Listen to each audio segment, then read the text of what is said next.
퇴행성 관절염에 여러 가지 치료가 있는데 오늘 말씀드릴 거는 주로 먹는 거, 약하고 물리치료에서 음식, 건강보조식품, 소염제, 물리치료, 물리치료 내외 체외 충격파, 도수치료까지 간단하게 말씀을 드리겠습니다. 그래서 먹어서 우리가 치료하는 거, 먹는 거에서 보면 음식, 또 이제 우리가 많이 이제 물어보시는 건강기능식품이 있고, 또 이제 소염제, 진통 소염제라는 그런 게 있는데 차례대로 말씀을 드리겠습니다. 그래서 음식은 우리가 이제 무릎에 퇴행성 관절염이 있고 이제 무릎이 아프니까 이제 어떤 이제 우리가 시기로서 이게 좀 증상이 좋아지거나 호전되는 걸 바라서 무릎 때문에 오신 분들이 진료 받고서 "무릎에 좋은 음식이 뭐가 있나요? 이렇게 뭘 먹으면 돼요?" 이렇게 물어보시는 경우가 있습니다.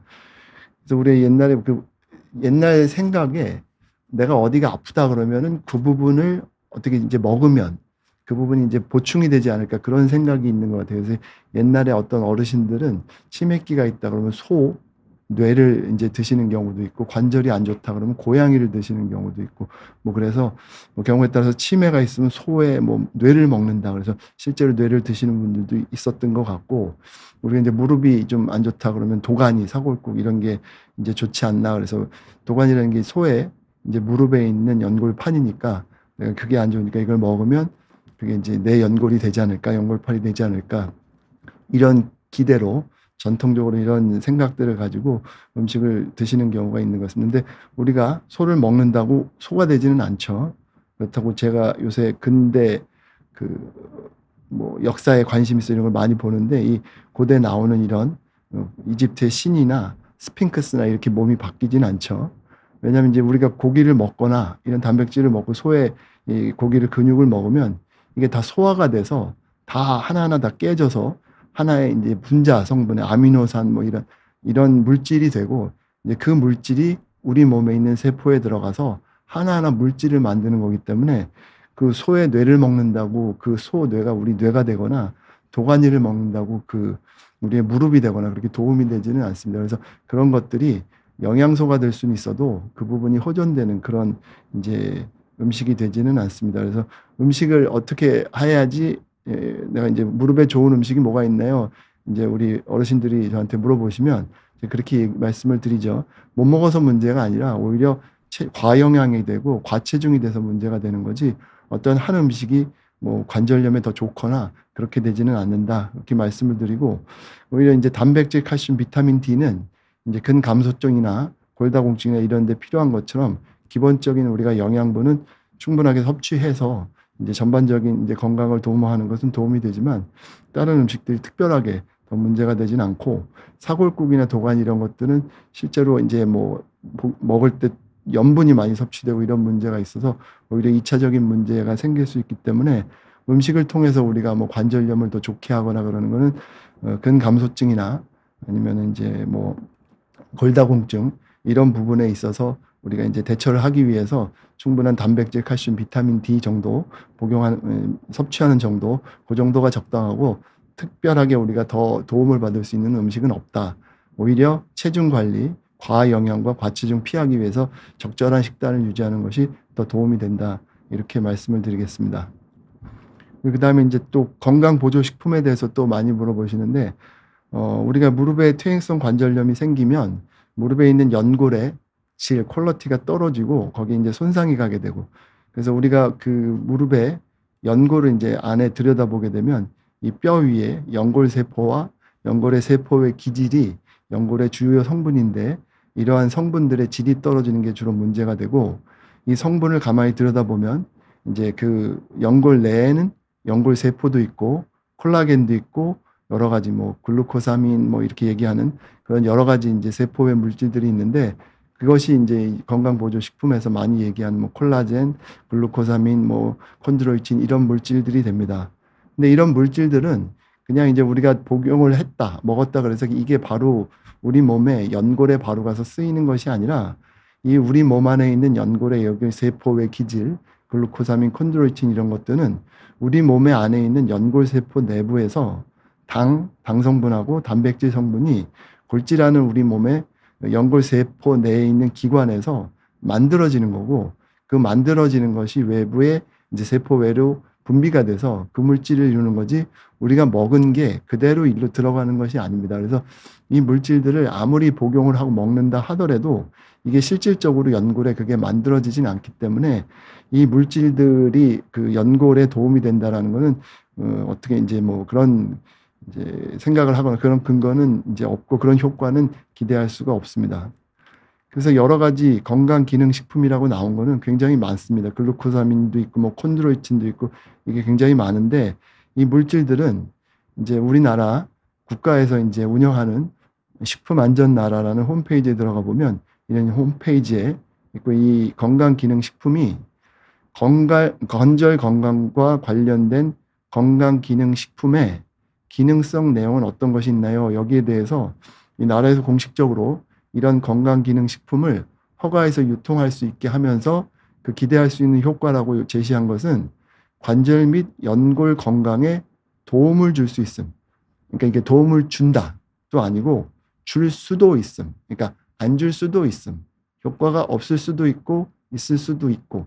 그러니까 이제 굉장히 모호한 답변이라서 이게 이제 우리가 약이나 효과가 확실히 있는 것처럼 믿고 이제 사서 이제 복용을 할 그런 근거가 이제 정확히 되지는 않습니다.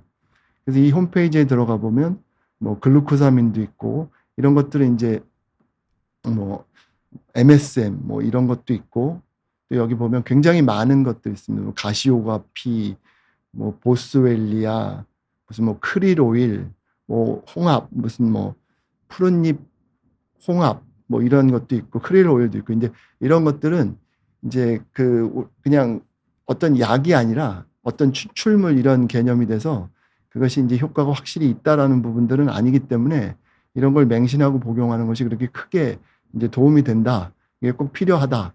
이렇게 얘기 드릴 수는 없고 다시 얘기하면 이 불필요한 것들이다. 도움이 안 되는 거니까 전혀 이제 이 부분에 대해서 크게 관심을 가질 필요가 없다. 이렇게 얘기를 할 수도 있겠습니다. 그래서 하나하나 이렇게 보게 되면 글루코사민, 콘드로이친, 뭐 N아세틸 글루코사민 이런 이제 성분을 가진 많은 건강 기능 식품들이 있는데 이런 것들은 앞서 설명드린 것처럼 이제 우리가 무릎 관절 안에 있는 연골의 세포외 기질의 주요 성분이 되긴 합니다. 그렇지만 이걸 먹는다고 해서 그게 바로 우리 몸에 쓸 수 있는 이제 그런 세포외 기질이 되는 연골 성분이 되는 것도 아니고 이런 물질들이 부족해서 우리 몸에서 이제 노화가 되면 그런 세포외 기질 이런 물질들을 만들 수 있는 기능이 이제 나이가 노화가 돼서 떨어지는 거지 이런 물질이 없어서 못 만드는 건 아닙니다. 이런 물질들이 있어도 우리가 기능이 이제 노화가 돼서 만드는 능력이 저하돼서 그런 거지 이런 게 뭐 부족해서 그런 건 아니고 이런 걸 또 많이 먹는다고 해서 또 더 만들어지지도 않습니다. 그래서 미국 정형외과 학회에서는 이런 이제 물질들을 이제 복용해서 섭취해서 연골이 더 도움을 받을 수 있지 않기 때문에 이런 걸 복용하는 것은 필요 없다. 이렇게 해서 이런 걸 복용할 것을 반대하는 그런 이제 가이드라인을 제시하고 있습니다. 그리고 또 이제 식이유황 MSM이라는 것도 있는데 그것도 이제 여러 가지 이제 근거로 제시하는 것들이 뭐 항염증을 기대할 수 있다, 염증을 좀 떨어뜨릴 수 있다, 뭐 이렇게 얘기를 하기도 하고 또 항산화 작용이 있다 이렇게 얘기를 하기도 하고 또 뭐 연골 기진에 아까 이제 보여드린 그림에 보면 이 세포의 기질에 연골 성분의 황화하는 과정이 있는데 여기 이제 황을 이제 좀 공급할 수 있다 이런 얘기를 하지만 이것도 다 근거가 부족해서 이걸 이제 뭐 이거 해서 효과가 확실하다 이런 근거는 현재까지는 없는 상태라고 보시면 되겠습니다. 그러니까 크게 도움이 안 된다 이렇게 이해를 하실 수가 있겠습니다.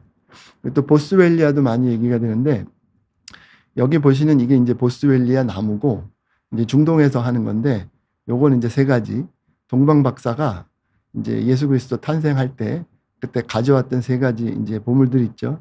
황금이 있고 왕이란 뜻이죠. 그다음에 유황이 있고 유황은 이제 제사 지낼 때 해서 이제 쓰는 그런 거고 모략은 이제 장례 때 쓰는 거라서 그 세 가지 의미를 제시했다. 그래서 이제 그 드렸던 그 예물 중에 이 유황이 이 보스웰리아 이제 그 나무 진 레진 그 나무 진이 그 보스웰리아 이 유황이 그 나무 진입니다. 그래서 요거는 이제 성경이나 이런 데 제사 때 쓰였다고도 하는데 이거를 경우에 따라서는 그때 사람들이 이거를 먹었다. 그래서 어떤 효과를 봤다. 그런 내용들이 있었습니다. 그래서 요걸 가지고 그때 효과가 있었다고 하니까 그래서 이제 요걸 연구를 해서 봤고 그래서 관심을 가졌지만 이거 역시도 연골 재생의 근거는 부족하다. 예, 가 이제 지금까지의 여러 가지 연구 결과들이고 이게 뭐 무릎 연골에 도움이 된다 이런 근거는 지금 없는 그런 상황이라고 이해하시면 되겠고, 이것도 미국 정형외과 학회에서 뭐 우리나라 정형외과 학회에서 이런 것들을 가이드라인을 주지는 않지만 미국 정형외과에서 명확하게 어떤 것들이 도움이 된다 안 된다 이렇게 제시를 해주는데, 뭐 미국을 맹신하는 건 아니지만 이런 것들을 이제 뭐 믿을 수 있는 기관에서 이렇게 제시를 하는 게 있으니까 그걸 참고해서 말씀을 드리면, 보스웰리아도 이런 뭐 연골 재생이나 무릎 관절염에 도움이 되는 것은 아니다 이렇게 말씀을 드리겠습니다. 그리고 또 이제 초록잎 홍합, 또 크릴 오일 이런 것도 이제 많이 얘기가 되는데, 초록잎 홍합이 이제 처음에 관심을 받은 게 뉴질랜드에 마오리족이 있는데, 이 사람들이 뭐 영국 사람이 이 사람들이 서양인들이 가서 보니까 무릎에 관절염이 없다는 거예요. 많이 이렇게 활동하고 그러는데 관절염이 없어서 이 사람들은 관절염이 굉장히 강한 민족이구나 이렇게 생각을 했는데, 이 사람들이 바닷가에 살지 않고 내륙으로 이주해서 살게 되니까 무릎 관절염이 다시 생겼다는 거예요. 그래서 이 사람들은 체질적으로 센 줄 알았더니 그게 아니었고, 이 사람들이 뉴질랜드 어떤 바닷가에서 뭘 먹으면서 생활을 해서 그게 무릎 관절염에 도움이 되지 않았나 이런 이제 그런 생각하에 봤더니 이 초록잎 홍합이라는 게 있었다는 거예요. 그래서 이걸 먹어서 이 사람들이 관절염이 안 생기게 도움을 받았나. 그래서 이제 연구를 하게 됐고 이제 관심을 갖게 됐고, 그래서 관심을 봤더니 초록잎 홍합이나 이제 크릴 오일 이런 것들이 오메가3 계열의 그러니까 불포화 지방산이었다. 이런 것들이 항염증 이제 작용을 한 걸 아닐까? 또 항산화 작용을 이제 해서 또 이제 뭐 세포 손상을 좀 방지해 준 게 아닐까? 연골 기질에 어떤 뭐 이제 기질을 이제 뭐 만들어낼 때 그런 기질을 공급한 것이 아닐까? 이렇게 이제 생각을 하고 했지만, 이 역시도 어떤 이제 뭐 여기에서 어떤 물질이 우리가 분리를 했더니 이 물질이 어떤 식으로 작용을 해서 도움이 됐다라는 게 실험실의 연구를 통해서 밝혀지거나 어떤 하나의 어떤 화학식을 가진 물질로 발견되지 않았기 때문에 이것도 약으로가 아니라 그렇지 않을까 하는 이제 그런 이제 관심을 가지고 이제 얘기되는 그런 식품으로 이제 이해를 하시면 되겠습니다. 이모튼이라는 약이 있습니다. 근데 이 약도 이제 지금 약이긴 한데 약으로 이제 좀 전까지 얘기 드린 거는 건강기능식품이고, 이제 지금 이거는 이제 약으로 우리나라에서 허가를 받아서 하고 있는 건데, 이것도 보면 이제 어떤 화학식이나 이렇게 나온 게 아니라 아보카도, 대두, 불검, 화합물 추출물이라고 되어 있습니다. 그래서 이제 관절염이 있는 분들이 병원에 가서 이걸 오래 먹으면 뭐 좋다 그래서 처방을 받고 이걸 맹신하고 매번 타러 오시는 분들도 계신데, 이것도 어떤 화학적인 물질이 나와서 이제 확인된 게 아니라 유럽에서 프랑스에서 어떤 생약에 대한 그런 연구가 되고, 그 생약의 연구를 했을 때 어떤 성분이 밝혀지거나 역할이 명확하게 밝혀지진 않았지만 이런 물질들을 지속적으로 계속 이제 복용하고 있으면 우리가 실제 쓰는 소염제나 이런 거를 사용할 수 있는 빈도를 좀 줄인다든지, 그래서 그런 기대가 있지 않을까. 그래서 지옥성 증상 개선제라는 그런 이름으로 프랑스나 이런 데서 유럽에서 이제 이거를 이제 사용하고 있습니다. 그래서 이거를 근거로 우리나라에서도 유럽에서도 그러니까 뭐 이건 좀 더 쉽게 그럼 우리가 약으로 인정해 줄게, 아마 그런 과정을 통해서 약으로 들어와 있는 것 같습니다. 그렇지만 미국에서 FDA에서 이거 공인된 것도 아니고 이것도 약으로는 돼 있지만 일종의 건강기능식품이라고 보시는 게 맞을 것 같고, 그 근거는 어떤 하나의 화학식을 우리가 약이라 그러면 그 약이 어떻게 생겼는지를 가지고 또 그 약이 어떻게 작용을 하는지 그런 이제 실험을 통해서 어떤 효소에 작용해서 이걸 억제시켜서 이런 게 이제 밝혀져 있지는 않고, 또 그런 기능들이 있기 때문에 이게 나중에 그 기능이 과할 때 우리 몸에 어떤 부작용과 어떤 원치 않는 그런 이제 합병증이 생길 수 있는 이런 연구가 정확히 되지는 않았기 때문에 완전한 약이라고 그렇게 안심하고 쓸 수 있다고 말씀드리기는 어려울 것 같습니다. 그리고 또 이제 약이라고 쓰고 있지만 이 조인스도 있고 레일라정도 있고, 그래서 이것들도 이제 관절염 있을 때 우리가 이제 병원에서 우리가 이제 한방이 아니라 병원에서 이제 처방할 수 있는 약으로 나와 있고 건강보험 안에 등재돼 있어서 쓸 수 있는 약이고 의사가 처방할 수 있는 약으로 되어 있지만, 조인스라는 약은 위령선, 뭐 관록화 하고초 이런 뭐 한약 성분을 뭐 3개를 어떻게 배합을 해서 그리고 레일라정이라는 건 이런 뭐 12가지 이제 한약을 어떻게 뭐 해가지고 뭐 이렇게 성분을 어떻게 해가지고 하나의 화학식이 나오거나 그런 게 아니라 그런 걸 해서 봤더니 염증 효과가 있는 것 같다. 연골 보호 효과가 있는 것 같다.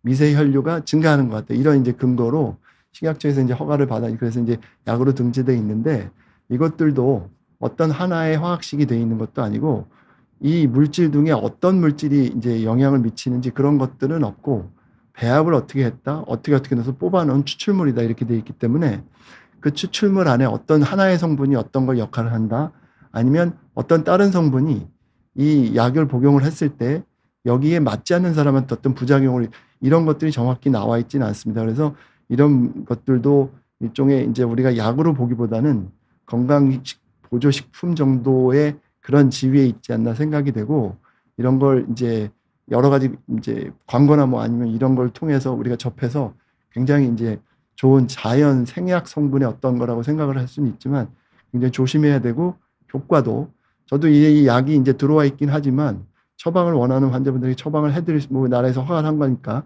하긴 하지만 이게 소염제를 안 쓰고 이것만으로 이제 그 통증 완화나 염증 완화 효과를 있을 거라고 단독으로 처방하기는 굉장히 부담이 있어서 그렇게 이제 하지는 못하고 있는 그런 실정입니다. 그래서 이런 부분들이 있다.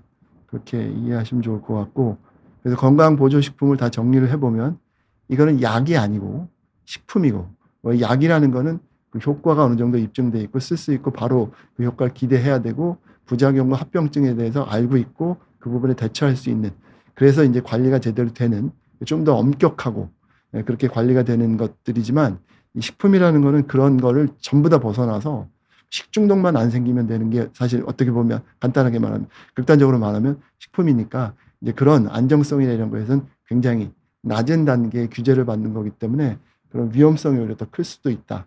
효과가 없는 것도 이제 없는 거지만 그럴 수 있다고 생각을 해야 될 거고 이 효과 자체도 불분명하고 그리고 이제 이게 어떤 면에서는 판매되는 거기 때문에 이제 과대 광고가 나오는 경우 있고 뭐 이렇게 보면은 이런 여러 가지 물질들 지금 글루코사민이니 뭐 초록잎 홍합이니 여러 가지 뭐 보스웰리아 이런 게 뭐 나와서 뭐 우리가 뭐 여러 가지 뭐 방송 프로그램에 나와서 이게 좋다고 얘기들이 의사들이 나와서 얘기를 하는데 뭐 이게 좋은 거 아니냐, 얘기는 다른데 이렇게 생각하실 수도 있는데 그런 프로그램을 다 보시면 그 프로그램에 이렇게 다 항상 있는 게 이 프로그램은 어디에 지원을 받아서 제작되었습니다. 이런 게 있고 그 밑에 또 보시면 이 내용은 개인에 따라서 다를 수 있기 때문에 뭐 복용하거나 할 때 주의하시고 뭐 이런 내용들이 들어있습니다. 이게 단서가 붙어 있는 거라서 그게 확실하지가 않다는 거죠. 그래서 이제 그런 것들도 또 판매되는 상품이고 이게 뭐 이런 약을 개발했는데 내가 이제 뭐 무슨 뭐 슈바이처의 정신으로 이 약들을 전 국민에게 막 다 해서 이걸 없애야 되겠다 이런 내용이 아니잖아요. 그러니까 이런 여러 가지 상업적인 이제 과대 광고 상업적인 목적이 있는지를 의심해 봐야 될 것 같다. 그리고 이런 게 이제 그런 데 대해서 복용을 할 때 내 몸에 해되지 않고 그래도 기대되는데 조금이라도 뭐 생각이 있다. 그래서 복용할 때 오케이 뭐 그런 거 다 그렇게 하실 수도 있지만 돈 낭비도 될 수도 있고 그런 부분이 있다는 거예요. 그래서 어떤 의사 선생님 중 한 분이 나와서 말씀하실 때 비타민 C 뭐 알부민 막 이렇게 해가지고 막 이렇게 무슨 뭐 관심을 많이 받고 그렇게 되는데 그게 필요 없다는 거죠. 비타민 C 뭐 이렇게 뭐 이렇게 복용하고 그럴 필요가. 그래서 그 선생님 얘기가 비타민 C 그렇게 뭐 과용량 복용하고 그러는 거는 결국은 비싼 오줌 누는 거랑 똑같다. 알부민도 마찬가지로 먹어서 다 빠지고 되면은 그냥 그게 다 없어지는 거니까 오줌만 비싸게 만들어서 내보는 거랑 똑같다. 이렇게 얘기를 하는 거니까 이제 요것도 그런 맥락으로 보면 필요 없는 거는 그렇게 비싸게 주고 하거나 쓸데없는 기대를 갖거나 혹시라도 모르는 상황에서 내가 이제 안 좋은 영향을 받거나 부작용이 생기면 안 될 테니까 확인되지 않고 이런 것들을 굳이 복용할 필요는 없을 것 같습니다. 그다음에 이제 약 소염제 이제 말씀을 드리겠습니다. 이제 이것들은 이제 병원에서 처방을 받거나 이제 아니면 이제 그 실제 효과를 위해서 그래서 이제 우리가 확인되고 나라에서 관리받고 그런 이제 건강보험 안에서 다 이제 규제를 받는 그런 이제 약이 되겠습니다. 그래서 우리가 이제 무릎에 관절염이 생기죠. 관절염이 생겨서 건강한 이제 무릎 관절에 여러 가지 이제 염증 반응들 때문에 여러 제한들이 생기고 통증도 생기고 붓기도 하고 움직일 때 아프기도 하고 이제 움직임이 조체가 잘 안 될 수도 있고 그래서 관절의 기능이 떨어지게 되는데 이 과정이 이제 무슨 내가 노화가 돼서 관절의 질이 떨어지든 아니면 여러 가지에서 관절 연골이 떨어지고 그런 이제 과정에서 염증 매개 물질들이 나오게 되고 또 뼈가 노출돼서 신경을 자극하고 또 이제 관절막 주변을 자극하고 이런 여러 가지 염증 반응 때문에 건강한 이제 관절과는 다르게 이런 이제 관절염이 생긴 이런 이제 관절에는 이런 여러 가지 염증 물질들이 되고 이 염증 반응을 일으켜서 여러 가지 불편함을 이제 초래하게 됩니다. 그래서 이 염증 반응 중에서 특히 이제 통증을 이제 중심으로 보게 되면 이 무릎 관절 안에 있는 그런 여러 가지 이제 기계적인 자극이든 어떤 염증 매개 물질이든 이런 것들이 이제 신경을 이제 자극하게 되고 그러면 신경이 자극해서 이 신경이 쭉 따라 올라가서 이 자극을 이제 우리 척추신경으로 들어가게 되고 척추신경에서 이제 다리에서 아픈 게 무릎에서 된 게 신경에 쭉 와서 우리 허리까지 와서 허리신경에서 그쪽으로 쭉 타고 올라가서 이게 머리 쪽으로 가서 뇌에서 이게 어떤 통증을 느끼게 그런 부분을 딱 때리게 되면 아, 내가 무릎이 아프다 이렇게 느끼게 되는 이제 그런 과정이고 그래서 이제 관절염이 생겨서 우리가 이제 여러 가지 불편한 것 중에 통증이 있고 붓기도 있고 잘 움직여지지 않고 여러 가지가 있는 것 중에서 우리가 통증을 보게 되면 그 통증을 이제 불편하니까 이거를 이제 통증을 차단하는 방법이 이제 그 진통 효과를 느끼게 되는 게 이제 몇 가지 방법이 있을 텐데 하나는 이제 머리 이 신경을 이제 무릎에서 신경이 올라서 머리에서 이제 이 통증을 느끼게 되니까 여기 무릎 위쪽에서 신경 있는 데서 이거를 딱 커트해서 머리에서 이 신호가 오지 못하게 하거나 머리에서 이 통증을 느끼지 못하게 하는 거.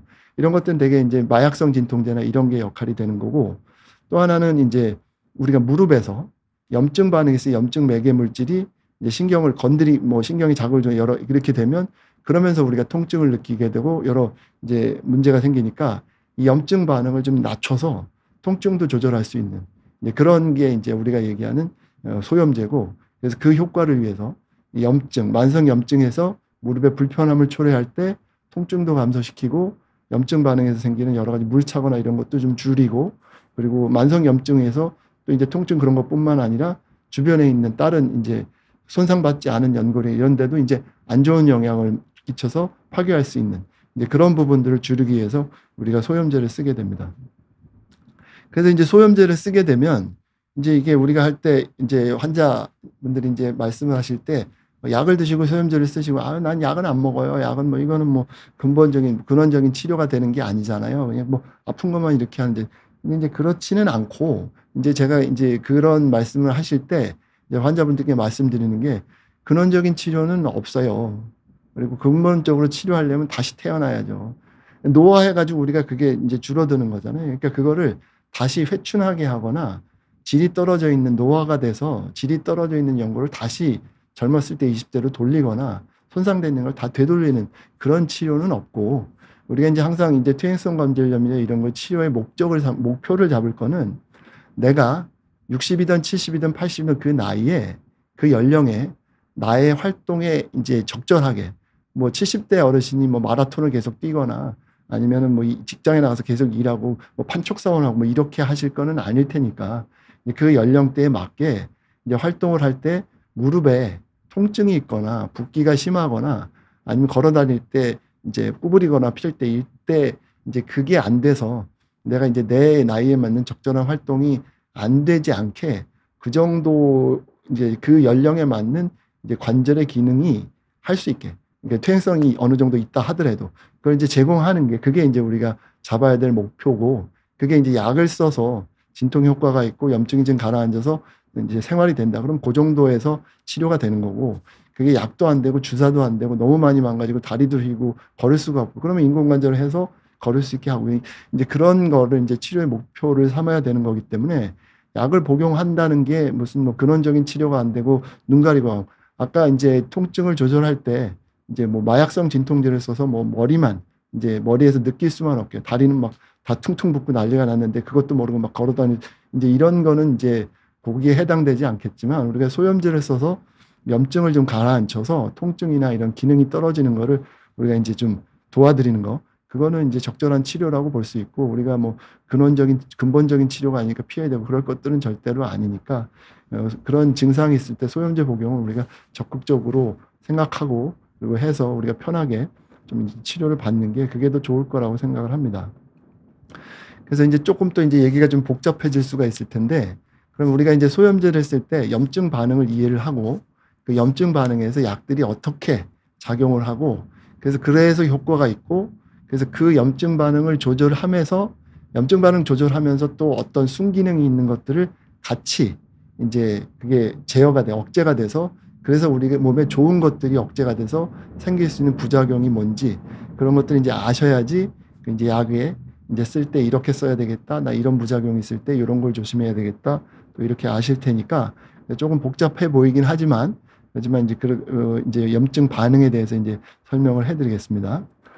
그래서 이제 염증 반응이라는 거는 우리 몸에 이제 급성 염증하고 만성 염증이 있을 수 있는데, 급성 염증은 이제 우리 몸에 뭐 염증이 이게 무조건 나쁜 건 아니고, 우리 몸을 어디 딱 부딪혀가지고 뼈가 부러졌다든지, 아니면 가시에 팍 찔려가지고 피부에 손상이 생겼다든지, 아니면 갑자기 균이 들어와서 내 몸에서 뭐 여기 골마서 여기 봉화지겸이 생겼다, 여기 뭐 그런 게 생겼다든지, 이제 그런 게 됐을 때 그런 물질들이 와서 우리 몸을 파괴를 하니까 그 파괴된 부분을 흡수하고 그리고 새 거를 만들어주기 위해서, 그러려면은 이제 혈액순환도 많이 돼야 되니까 혈관도 막 이렇게 피도 많이 그쪽으로 가게 되고 세포도 보내야 되고, 또 이제 이게 날 때까지 쓰면 안 되니까 통증도 써서 못 쓰게 만들어야 되고, 그래서 이제 급성 염증 반응이라는 거는 이제 그런 손상이 있을 때 그 손상을 치유하기 위해서 우리가 이제 그 부분을 이제 말하자면 이제 불이 나서 홀라당 타는데, 그 불난 부분을 싹 이제 집을 없애고 새 집을 짓기 위해서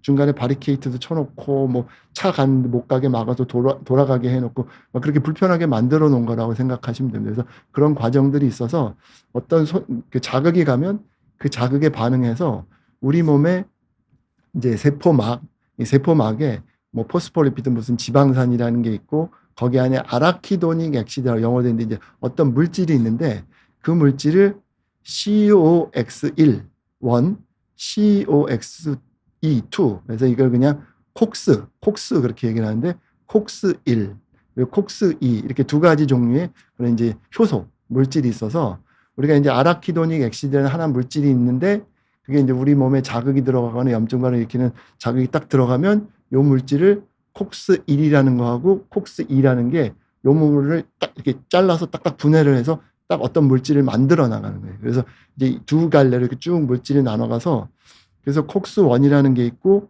콕스2라는 게 있고, 아라키도닉 액시드, 아라키돈산이라는 걸 가지고 이런 물질을 나눠서 거기서 만들어지는 물질이 이제 염증 물질이 되고, 그것들이 나가서 뭐 어떤 경우에 붓게도 만들고 아프게도 만들고 뭐 뻘겋게도 만들고 이런 과정을 통하는 거예요.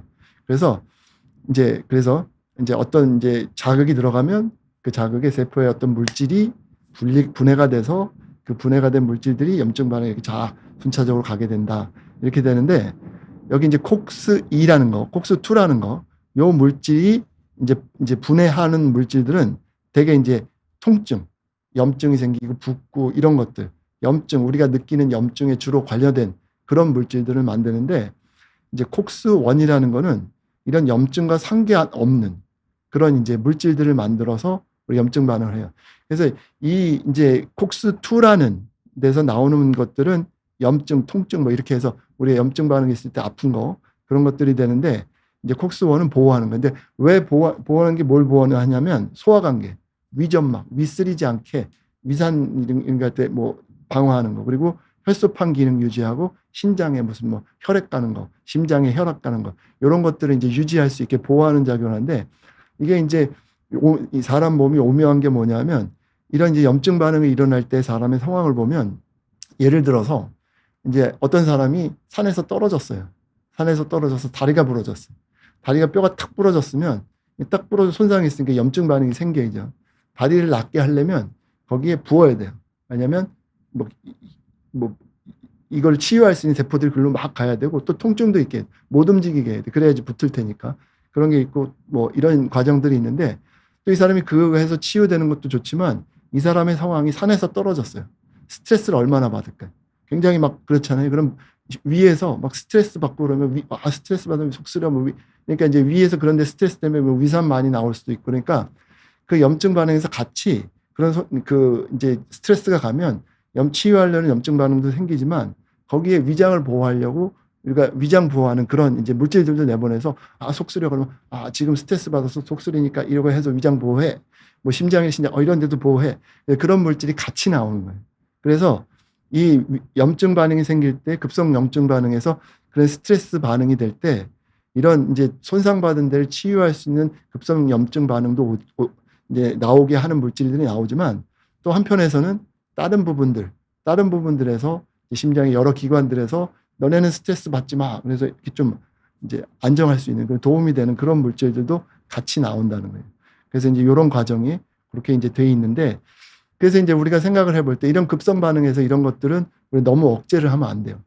그래서 급성 염증 반응이 있어야지 우리가 치유가 되니까. 그래서 뼈가 부러졌는데 급성 염증 반응을 억제시키는 뭐 굉장히 강력한 스테로이드 아니 우리가 감염이 돼서 막 이렇게 봉화지감이 생기는데 고름 막 이렇게 나오고 염증 반응이 있는데 그걸 이제 떨어뜨리겠다고 급성 이제 염증 반응을 강력하게 떨어뜨릴 수 있는 스테로이드 막 이런 걸 쓰면 그러면은 이 염증 반응이 떨어지니까 이게 봉화지감이 잘 안 낫고 부러진 뼈는 스테로이드 염증 반응을 툭 떨어뜨리면 안 붓고 그런 과정이 있을 수 있어요. 그래서 이게 급성 염증 반응이 무조건 나쁜 건 아니다.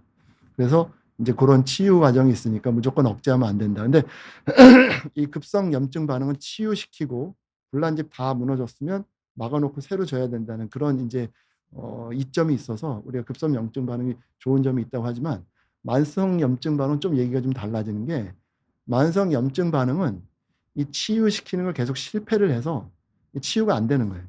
그러니까 뼈가 부러진 게 뭐 열나고 아프고 그래가지고 딱 해서 붙이면 좋은데 이거는 이제 그 뼈 부러진 게 안 붙어가는 그런 과정. 아무리 염증 반응이 있어도 붙어가지 않는 그런 이제 과정이라고 보면 되겠어요. 그러니까 만성 무릎의 퇴행성 관절염 이런 거는 급성 염증 반응으로 치유가 되는 상태가 아니기 때문에 여러 가지 추가적인 손상이 있다 하더라도 염증 반응은 계속 일어나서 뭐 붓고 아프고 열나고 뭐 그런 건 있어도 이게 다시 회복되거나 치유가 되진 않아요. 근데 이제 그런 반응이 있으면서 이런 염증 반응에서 있죠. 그래서 이제 우리가 이 염증 반응을 도움이 안 되니까 만성 염증에선 염증을 억제시켜야 되겠다. 그래야지 우리가 통증 아니면 뭐 이제 급성에서는 좋은 이제 보호작용일 수도 있지만 만성에서는 보호작용이 안 되고 오히려 이제 제약이 되고 불편하게 만드는 그런 통증, 뭐 붓는 거, 열나는 거 이런 것들, 물 차는 거 이런 것들을 우리가 억제해서 감소시켜야 되겠다. 그래서 우리가 소염제를 쓰게 되고 그렇게 됩니다. 그래서 소염제를 쓰게 되는데 만성염증에서는 그래서 소염제를 쓰는데 근데 이 소염제를 쓰게 되면 이제 콕스1이라는 거, 콕스1, 콕스2 이게 다 억제가 돼 버리면 그러면은 이제 만성염증에서 우리가 불편한 염증 반응들, 붓고 통증 있는 이런 것도 억제가 되지만 또 이쪽 콕스1에서 하는 그런 이제 우리 보호하는 뭐 속쓰리고 이런 것도 보호하고 심장, 뭐 신장 이런 것도 보호하고 이런 것들도 같이 물질을 분비를 안 하게 되니까 그러니까 보호하는 물질들이 안 나오니까 보호를 못 받게 되니까 그렇게 해서 손상이 생길 수가 있는 거예요. 그래서 만성 관절염이나 이런 데서 우리가 이제 소염제를 쓰게 되면 이 콕스1 좋은 쪽에 나오는 것들도 같이 억제가 되면 그럼 위가 쓰리게 될 수 있죠. 위산과도 위가 쓰릴 수도 있고 신장에 문제가 될 수도 있고 우리 혈소판 무슨 심장 우리 심장 이런 데도 문제가 될 수도 있고 그렇게 되는 관계가 되겠습니다. 그래서 이제 그 염증 이제 콕스2라고 그러는 거 거기에 주로 이제 문제가 되는 것들이 이제 억제가 돼서 염증 반응에 불편한 것들은 이제 이제 막아서 우리가 염증을 이제 소염시켜서 통증도 완화하고 여러 기능을 향상시킬 수 있는 게 이제 할 수는 있겠지만 콕스1이 이제 일쪽이 보호하는 것들을 이제 같이 억제가 돼서 문제가 있는 것들을 이제 자세히 보면 영어로 돼 있어서 그렇죠. 이게 이제 얘기되는 게 이제 보시면 이제 위에요. 위에는 이제 위산도 나오고 뭐 이러는데 그걸 이제 좀 이제 보호하는 그런 게 콕스1이라는 데서 주로 나와요. 그래서 이게 콕스1, 콕스2 이게 이제 염증 반응이 매게 될 때 우리가 소염제를 써서 딱 이제 억제를 시켜버릴 때 콕스1은 이제 위를 보호하는 거고 나머지는 염증이었는데 콕스1이 같이 억제가 되면 그러면 이제 위가 쓰리고 아플 수가 있죠. 그래서 속 쓰린 게 있으니까 그러면 우리가 콕스2만 억제할 수 있는 약이 있다. 그러면 위는 괜찮겠죠. 그래서 이제 위는 이제 괜찮을 수 있으니까 그러면 우리가 약을 개발하거나 그럴 때 소염제 중에서 콕스1, 콕스 이걸 분리해. 그래서 콕스1만 이제 뭐는 내버려두고 콕스2만 하는 거를 우리가 하면은 위는 괜찮겠네. 이런 연구가 돼서 그래서 이제 콕스1 아니고 콕스2만 이제 억제하는 그런 이제 소염제가 이제 나오기도 하고, 그래서 콕스1은 위를 이제 보호하는 그 기능이 있다. 그래서 이제 콕스2만 억제하게 되면 위는 좀 보호를 받을 수가 있다. 그리고 또 신장도 있는데, 신장에서 이제 그 염증 반응에서 나오는 물질들이 신장을 보호하는 거는 이건 이제 신장의 혈류, 신장으로 가는 피를 어느 정도 계속 공급해주는 그런 이제 역할을 하는데, 이거를 막아버리면 신장으로 가는 혈류가 이제 적어지는 문제가 생겨서 그러면 신장에 손상이 가는 거예요. 근데 여기에 영향을 미치는 거는 콕스1도 그렇고 콕스2가 아까 염증에 주로 이제 붓거나 이런 데 관여한다고 그랬는데, 그거 말고 콕스2도 일부는 신장, 우리 콩팥에 이제 혈류를 이제 잘 보존해주고 이런 영향을 미쳐서 보호하는 작용이 있어요. 그래서 이 신장은 콕스2를 이를 살리고 2만 억제해도 콕스2가 하는 역할이 있기 때문에 같이 손상을 받을 수가 있어요. 그래서 이 이제 뭐 신장은 우리가 소염제를 복용하면 이제 염증 반응을 이제 많이 일으키고 불편하게 하는 콕스2에서 이를 억제하면 이제 염증 감소 소염 효과를 얻겠지만, 여기에 우리 콩팥을 보호하는 작용도 있기 때문에 이 콕스2만 억제하는 약을 써도 우리가 신장에 어느 정도 부담을 줄 수 있다. 안 좋은 효과가 올 수 있다. 이제 그렇네요. 그리고 또 이번에는 심장은 신장과 마찬가지로 콕스2가 심장을 보호하는 그런 물질을 만들기도 해요. 근데 심장은 오히려 콕스2가 심장을 보호하는 그런 게 콕스1보다 더 중요한 경우가 있어서, 콕스2만 억제하는 걸 만약에 쓰면 심혈관계에 더 안 좋을 수가 있어요. 그래서 이런 부분들이 있는 거예요. 그래서 이 염증, 우리가 소염제를 써서 콕스1이라는 거하고 콕스2라는 거를 이게 나누어서 봤을 때, 콕스1이라는 게 이제 뭐 콕스1, 2가 염증 반응을 이제 나쁜 이제 염증 반응, 우리 불편한 염증 반응을 이제 유발하는 그런 물질들도 만들지만, 이 콕스1, 2가 위, 콩팥, 심장, 심혈관 이런 데 보호하는 물질들도 있기 때문에 이것들을 이제 소염제를 쓸 때 어떻게 쓰느냐에 따라서 이런 부분들을 이제 이런 좋은 우리 보호하는 부분까지 억제되는 부분에 이제 영향을 미칠 수가 있고, 이걸 주의해야 된다는 겁니다. 그래서 이런 이제 여러 가지 지금 이제 이런 여러 가지 필요성 때문에 여러 가지 많은 종류의 이제 우리 그 소염제가 지금 나와 있고, 이 소염제는 처음 생긴 게 이제 버드나무 껍질, 이제 버드나무 껍질이 이제 옛날부터 이제 어떤 뭐 염증을 뭐 어떤 약효가 있다 이런 게 널리 이제 사람들이 알게 됐어요. 이제 뭐 고대 시대부터 뭐 그랬나 봐요. 근데 그렇게 됐는데, 그래서 이 물질이 좀 근대 와서 이게 효과가 있나? 이게 좀 도움이 되나? 이게 약으로서 쓰일 수 있나? 그래서 계속 연구를 해봤더니 이게 이제 그 버드나무 껍질에 살리신산이라는 게 이제 좀 이제 추출이 됐어요. 그래서 살리신산을 봤더니 이 살리신산이 이 아까 콕스라고 그러는 거, 염증에서 이제 물질들을 이제 만들어내는 그런 효소를 억제한다는 걸 알아냈어요. 그래서 버드나무 껍질이 문제가 아니라 버드나무 껍질 안에 있는 살리신산이라는 게 염증을 억제하는구나. 그걸 알게 됐고, 그래서 이제 그러면서 1897년에 바이엘에서 처음 아스피린이 나오게 됐어요. 그래서 이 아스피린이 이 콕스를 이제 그 염증 반응을 이제 일으키게 되는 그 효소를 콕스를 억제하는 걸 알게 됐고, 그래서 이제 그때부터 이제 아스피린이 항염제로 소염제로 이제 사용이 되게 됐고, 거기서부터 이제 여러 가지 이런 부작용이 있어, 뭐가 있어, 이런 영향이 있구나 그러면서 이제 뭐 여러 가지 약제들도 좀 이제 뭐 효과가 더 좋게 하는 거, 부작용이 적게 하는 거, 이런 것들이 계속 이제 만들어지게 됐습니다. 그래서 처음 우리가 이제 보게 되는 이제 쓰게 되는 소염제가 이제 아스피린인데, 이제 이 개별적으로 이제 소염제에 대해서 말씀을 드리겠습니다. 아스피린은 이제 콕스라는 걸 불강력적으로 이제 억제를 하는데, 불강력적이라는 건 이게 한번 딱 붙으면 안 떨어져요. 그래서 이게 딱 붙으면 그 효소는 그냥 죽어버려요. 새로 만들기 전까지. 그러니까 굉장히 강력하죠. 그래서 콕스 1쪽을 이제 억제하는 것도 이제 염증 가라앉는 걸 둘째치고, 그쪽이 세니까 그럼 위장관, 이제 아까 이제 콕스 위를 보호하는 게 있다고 그랬잖아요. 그래서 그 위장관 부작용에 속쓰린 게 심할 수 있고, 혈소판도 보호하는 게 있는데 혈소판에 이제 그 기능을 떨어뜨려. 근데 기능을 떨어뜨리니까 혈소판의 기능이 뭐예요? 피가 굳게 하는 거잖아요. 근데 그걸 떨어뜨려 버려요.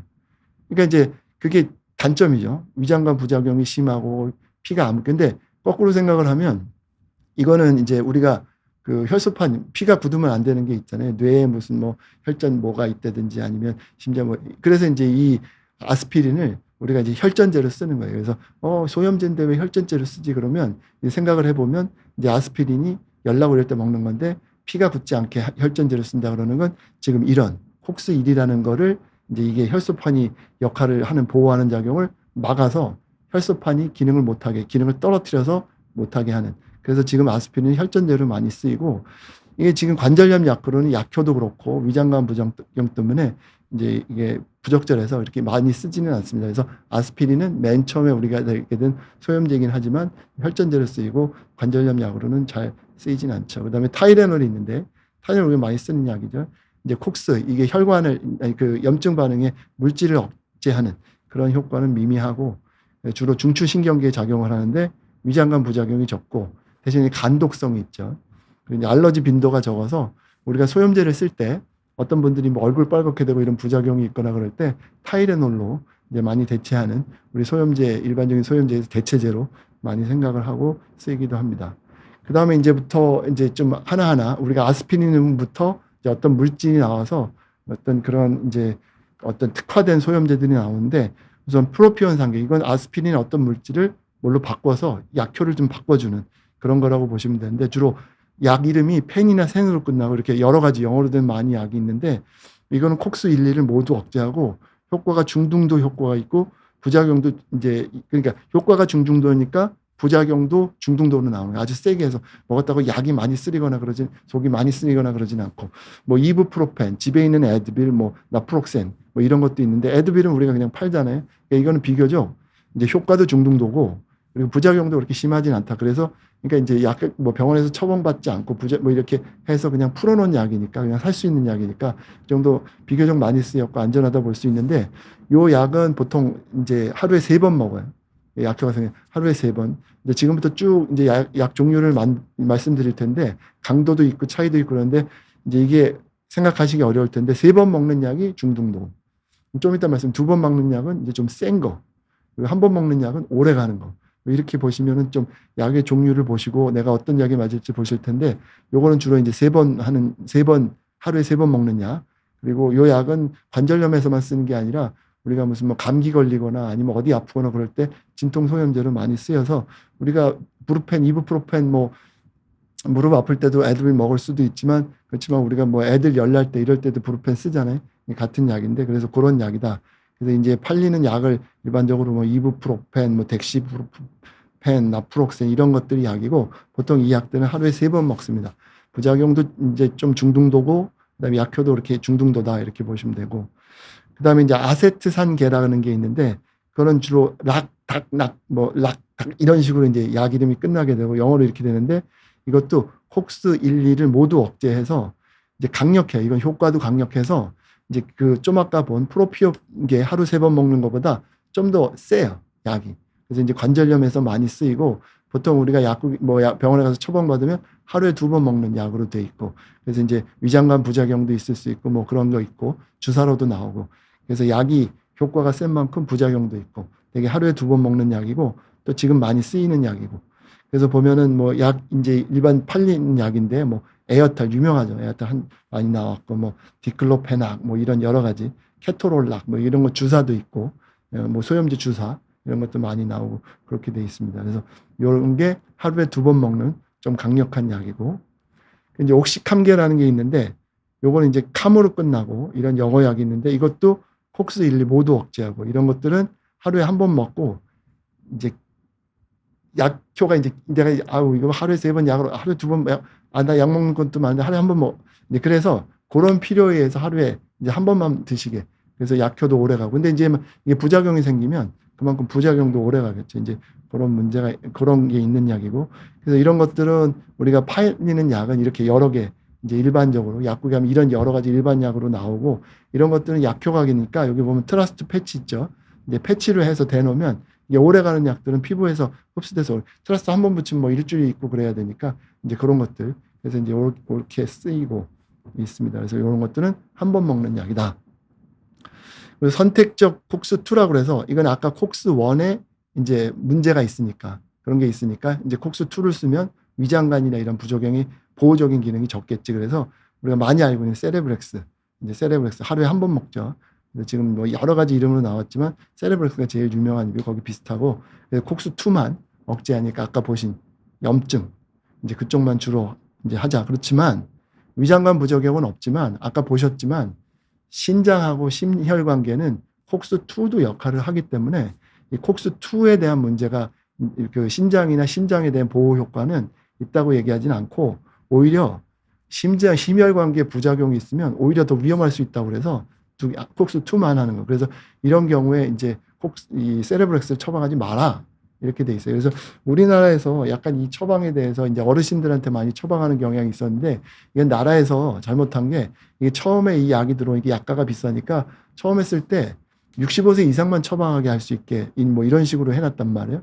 근데 그러면 65세 이상의 심혈관계 문제가 더 많을 수도 있잖아요. 그럴 경우에서 보통 이런 내용들을 잘 모르고 쓸 경우 65세 이상 그냥 그럼 세레브렉스 위장장애 이렇게 하는데 오히려 심혈관계에도 문제가 있을 수 있으니까 하면 안 되는데, 이제 그런 경향들이 좀 있었던 것 같고, 그래서 심혈관계 위장용이 있으면 뭐 얘기 들었길래 뭐 이제 세레브렉스 먹으면은 위도 괜찮고 뭐 괜찮지, 심혈관계는 더 안 좋을 수 있다 그러면 그때는 피하는 게 좋다 이렇게 이해하시면 되겠고, 대표적으로 세레브렉스 뭐 여러 가지 나오는데 요거는 이제 하루에 한 번 드시고 콕스2만 이제 한다. 소염제를 복용하면 여러 가지 이제 부작용들이 있을 수가 있습니다. 소염제 알러지가 이제 또 흔한 부작용 중에 하나인데, 이렇게 드시고 나서 얼굴이 부었어요, 눈이 부었어요, 몸에 두드러기가 났어요, 뭐 이렇게 오시는 분들도 있고, 비교적 아주 흔하진 않지만 부작용 중에서는 비교적 흔하게 보는 거고, 그 증상 중에 보면 두드러기, 혈관 부종, 뭐 붓거나 뭐 뻘게 여기에 부었어요, 뭐 낯에 가려워요, 얼굴이 부었어요, 뭐 얼굴이 뻘겋게 됐어요, 이런 경우 있고, 뭐 목소리가 이렇게 막 이렇게 돼요, 뭐 잘하는 콧물이 뭐 이런 경우도 있고, 전신 쇼크가 오는 드물지만 이런 경우도 있고, 먹었더니 2, 3일 지나서 뭐가 나고 가렵고 뭐가 생겨, 이게 여러 가지 나올 수가 있습니다. 근데 이게 나오는 게 이제 우리가 모든 약에는 알러지가 있어서 그 약을 먹으면 이제 무슨 그 약 자체에 대해서 우리가 뭐 무슨 땅콩에 알러지가 있거나 아니면 독에 알러지가 있거나 이런 것처럼, 그런 오이에 알러지가 있고 뭐 결함에 알러지가 그런 것처럼 약에도 그런 알러지가 있는 것들도 있고, 그거 말고 콕스1, 아까 이제 콕스1에 보면 혈관에 있던 어떤 이제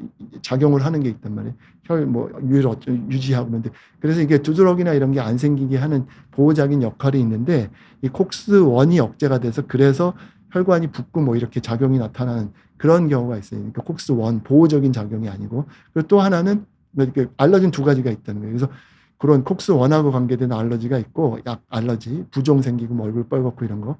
또 하나는 아까 얘기한 땅콩 알러지처럼 약 자체에 대한 알러지.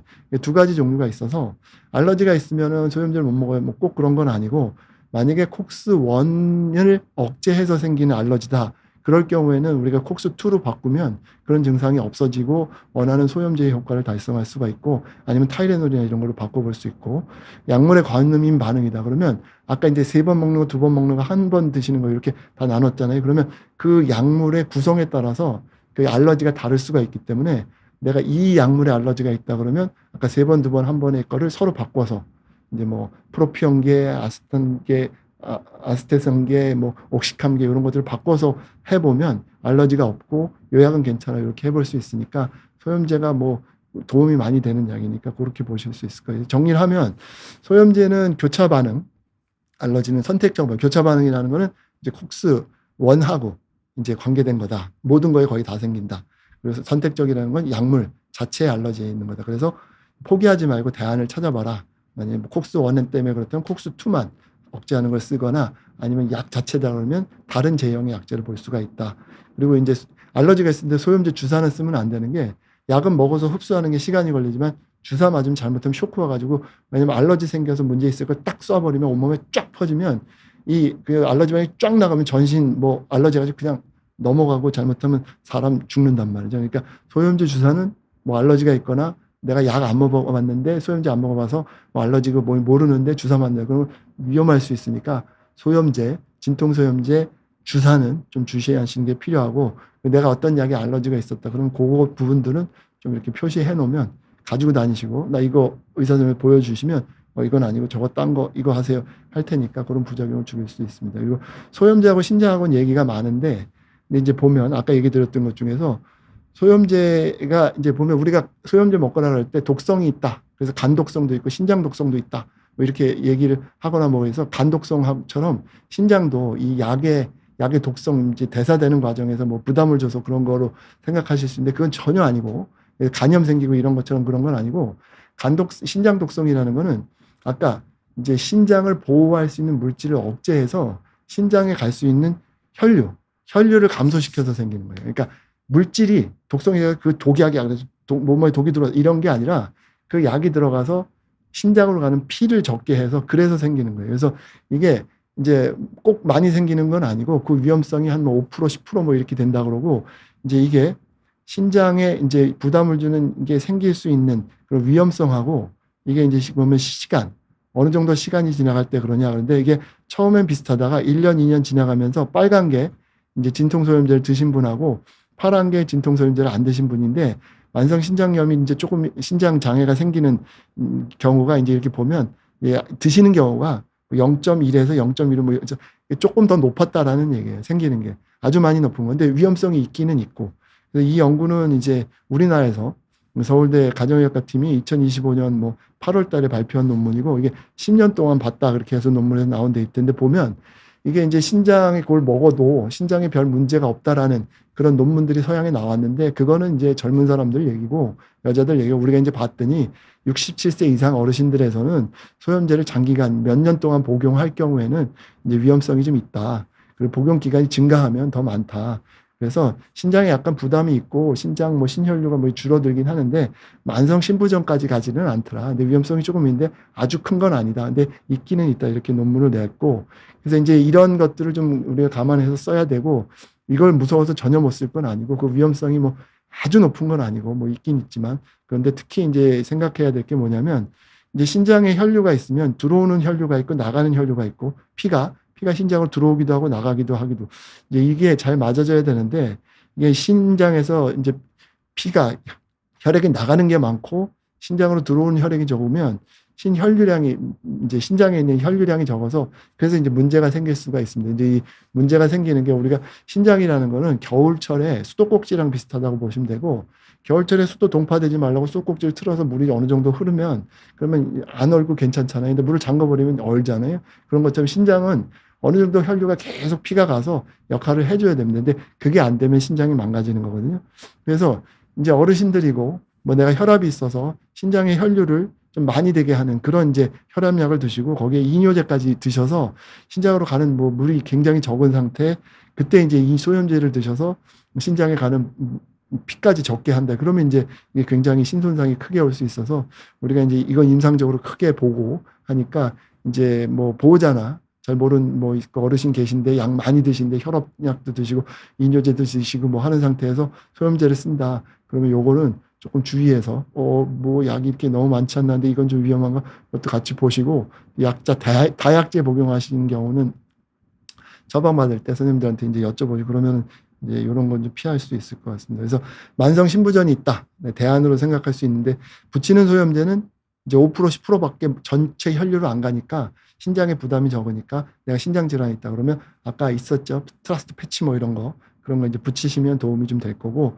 또 다른 방법 스테로이드 주사 무릎에 직접 맞고 이런 거는 드시는 소염제가 아니고 이제 거기 국소해야 되니까 전신에 신장에 무슨 뭐 혈류를 하고 뭐 염증 방을 또 그런 거하고 이제 관계가 뭐니까 할 수 있고 타이레놀이 다른 진통제 드실 수 있고 근데 내가 뭐 투석 받은데 만성 신부전이니까 신장 고장 날 거 없으니까 그냥 막 먹어도 되지 않아?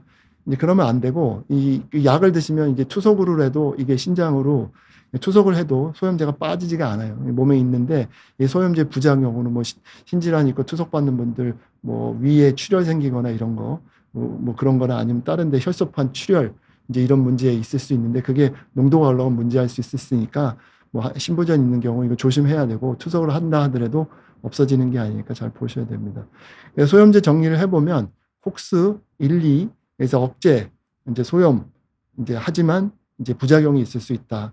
종류별로 효과가 있고 이제 부작용은 다양하게 있을 수 있어서 프로피온계 3번 드시는 거는 중간 효과, 중간 부작용 그리고 아세트산계 하루에 2번 드시는 거는 강한 효과, 강한 부작용이 있다. 효과도 좋지만 부작용이 있다.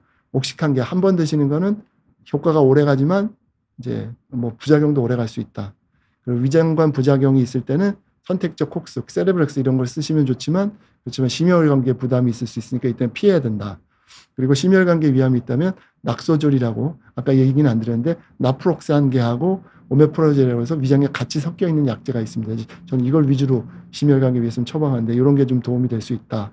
그리고 신장 부담이 있는 경우는 이제 노령, 어르신들하고 고혈압이 있거나 이제 그런 경우에 또 약 드실 때 조심해야 된다. 그리고 주사나 파스를 하는 게 더 안전하겠다. 알러지는 모든 소염제에서 있는지 일부 소염제 있는지 보시고 알러지 기록이 있을 때는 기록 보관해서 의사 선생님한테 보여주시는 게 도움이 될 거고 또 주사 맞는 거 이거는 잘못하면은 큰일 날 수 있으니까 조심하셔야 된다. 이렇게 말씀을 드리겠습니다.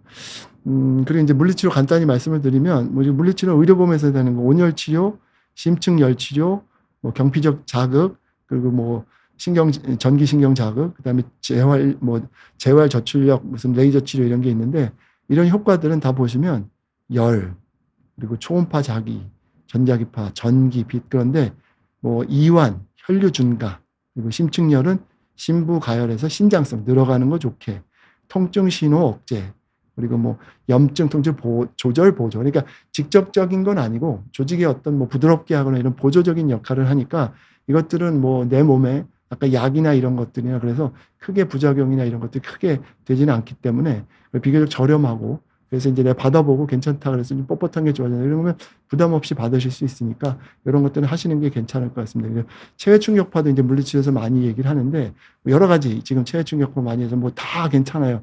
이렇게 얘기를 하는데 체외 충격파는 그 기전이라는 게 기계 에너지가 세포로 바뀜, 조절 그리고 여기 보면 혈관 미생 이런 것이 관련 반응 가능성, 염증 조절 가능성 그리고 가능성, 그러니까 효과들이 그렇게 확연히 나온 것들이 아니고 제가 알기로 가장 확실하게 된 이제 치료 효과는 이제 발에 족저근막염이나 석회성 건염 이런 데는 이제 어느 정도 우리가 효과를 알고 있고 입증돼 있다고 보는데 나머지 것들이 그렇게 돼 있지 않기 때문에 무릎 퇴행성 관절염에서 체외 충격파를 한다.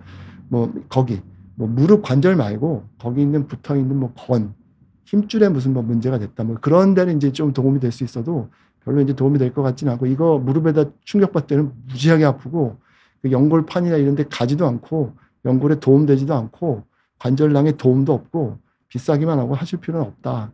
이렇게 말씀을 드리겠습니다. 도수치료 효과도 보면 치료 효과 관절 가동술, 슬관절 가동술, 움직임, 연부 조직 이완, 근막 이완, 스트레칭 보조, 신경근 제어.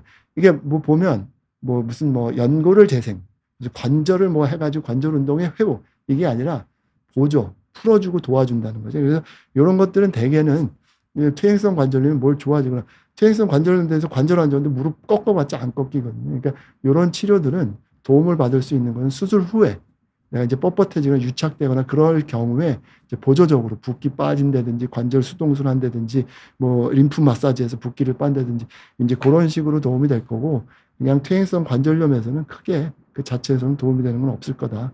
물리치료 정리를 하면 보조적인 효과다. 여러 치료가 급여와 비급여가 있고 효과와 대비 비용의 문제가 있으니까 그걸 잘 고려해 봐야 된다.